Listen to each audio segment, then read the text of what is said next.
ಎಲ್ಲಾ ಕನ್ನಡದ ಮನಸ್ಸುಗಳಿಗೆ ನಮಸ್ಕಾರ.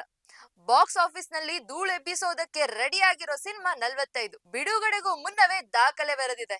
ಸ್ಯಾಂಡಲ್ವುಡ್ ನ ಖ್ಯಾತ ಸಂಗೀತ ನಿರ್ದೇಶಕ ಅರ್ಜುನ್ ಜನ್ಯ ಮೊದಲ ಬಾರಿ ಆಕ್ಷನ್ ಕಟ್ ಹೇಳಿರುವ 45 ಚಿತ್ರದ ಮೇಲೆ ಸಿನಿ ರಸಿಕರಲ್ಲಿ ಭಾರಿ ಕುತೂಹಲ ಮೂಡಿಸಿದೆ. ಡಿಸೆಂಬರ್ 25ರ ಕ್ರಿಸ್ಮಸ್ ಹಬ್ಬದ ಸಂಭ್ರಮಕ್ಕೆ ತೆರೆಗೆ ಬರಲಿರುವ ಈ ಚಿತ್ರ ಬಿಡುಗಡೆಗೂ ಮುನ್ನವೇ ಚಿತ್ರೋದ್ಯಮದಲ್ಲಿ ಹೊಸ ದಾಖಲೆಗಳನ್ನು ಬರೆಯಲು ಆರಂಭಿಸಿದೆ. ಹಾಗಿದ್ರೆ ದಾಖಲೆ ಏನು? ಕನ್ನಡ ಚಿತ್ರರಂಗಕ್ಕೆ 45 ಸಿನಿಮಾ ಎಷ್ಟು ಸ್ಪೆಷಲ್ ಅನ್ನೋದನ್ನ ನೋಡೋಣ ಈ ವಿಶೇಷ ವರದಿಯಲ್ಲಿ. ಇದು ಸಿನಿಮಾ ವಿಶೇಷ.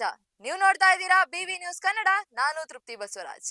ಸ್ಯಾಟಲೈಟ್ ಮತ್ತು ಡಿಜಿಟಲ್ ಹಕ್ಕುಗಳ ಮಾರಾಟ ಕನ್ನಡ ಚಿತ್ರರಂಗದಲ್ಲಿ OTT ವ್ಯವಹಾರಗಳು ಬಿದ್ದು ಹೋಗಿರುವ ಸಮಯದಲ್ಲಿ 45 ಚಿತ್ರವು ಒಂದು ಮೈಲಿಗಲ್ಲನ್ನು ನೆಟ್ಟಿದೆ. ಚಿತ್ರದ ಸ್ಯಾಟಲೈಟ್ ಮತ್ತು ಡಿಜಿಟಲ್ ಹಕ್ಕುಗಳನ್ನು ಜಿ ನೆಟ್ವರ್ಕ್ ಅಧಿಕೃತವಾಗಿ ಖರೀದಿಸಿದೆ. ಶಿವರಾಜ್ ಕುಮಾರ್, ಉಪೇಂದ್ರ ಮತ್ತು ರಾಜ್ಬಿ ಶೆಟ್ಟಿ ಅಂತಹ ದಿಗ್ಗಜ ನಟರು ಒಂದೇ ಪರದೆಯ ಮೇಲೆ ಕಾಣಿಸಿಕೊಳ್ಳುತ್ತಿರುವುದರಿಂದ ಈ ಹಕ್ಕುಗಳು ಕನ್ನಡ ಚಿತ್ರರಂಗದಲ್ಲೇ ದಾಖಲೆಯ ಮೊತ್ತಕ್ಕೆ ಮಾರಾಟವಾಗಿವೆ ಎಂದು ಹೇಳಲಾಗುತ್ತಿದೆ. ಚಿತ್ರಮಂದಿರಗಳಲ್ಲಿ ಪ್ರದರ್ಶನ ಕಂಡ ಬಳಿಕ ಈ ಸಿನಿಮಾ ZEE5 OTT ಪ್ಲಾಟ್ಫಾರ್ಮ್ ನಲ್ಲಿ ಬಿಡುಗಡೆಯಾಗಲಿದೆ.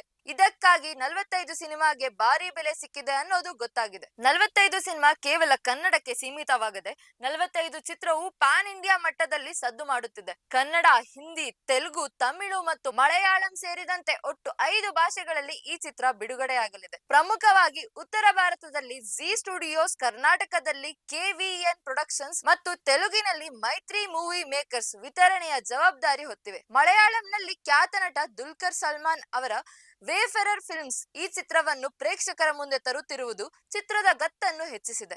ಸೂರಜ್ ಪ್ರೊಡಕ್ಷನ್ ನಿರ್ಮಿಸಿರುವ ಈ ಚಿತ್ರದ ಟ್ರೈಲರ್ ಬಿಡುಗಡೆ ಸಮಾರಂಭವು ಬಹಳ ವಿಶಿಷ್ಟವಾಗಿತ್ತು. ಬೆಂಗಳೂರು ನಗರ ಪೊಲೀಸ್ ಆಯುಕ್ತರಾದ ಸೀಮಂತ್ ಕುಮಾರ್ ಸಿಂಗ್ ಅವರು ಟ್ರೈಲರ್ ಅನಾವರಣಗೊಳಿಸಿ ಚಿತ್ರತಂಡಕ್ಕೆ ಶುಭ ಕೋರಿದರು. ವಿಶೇಷವೆಂದರೆ ಬೆಂಗಳೂರು ಸೇರಿದಂತೆ ರಾಜ್ಯದ 6 ಜಿಲ್ಲೆಗಳಲ್ಲಿ ಏಕಕಾಲದಲ್ಲಿ ಟ್ರೈಲರ್ ಬಿಡುಗಡೆ ಮಾಡುವ ಮೂಲಕ ಚಿತ್ರತಂಡ ಪ್ರಚಾರ ಕಾರ್ಯದಲ್ಲಿ ಹೊಸತನ ಮೂಡಿಸಿದೆ. ಅರ್ಜುನ್ ಜನ್ಯ ಅವರ ನಿರ್ದೇಶನದ ಚಾತುರ್ಯ ಮತ್ತು ಸ್ಟಾರ್ ನಟರ ಸಂಗಮ 45 ಚಿತ್ರವನ್ನು ಈ ವರ್ಷದ ಬಹು ನಿರೀಕ್ಷಿತ ಸಿನಿಮಾವನ್ನಾಗಿ ಮಾಡಿದೆ. ನೈಜ ಹಾಗೂ ತಾಜಾ ಸುದ್ದಿ, ಪ್ರಾಮಾಣಿಕ ವರದಿ, ನಿಷ್ಕರ ವಿಶ್ಲೇಷಣೆಗಳಿಗಾಗಿ ಸದಾ ಗಮನಿಸಿ ಬಿಬಿ ನ್ಯೂಸ್ ಕನ್ನಡ. ಇದು ಕನ್ನಡಿಗರ ಪ್ರತಿಧ್ವನಿ.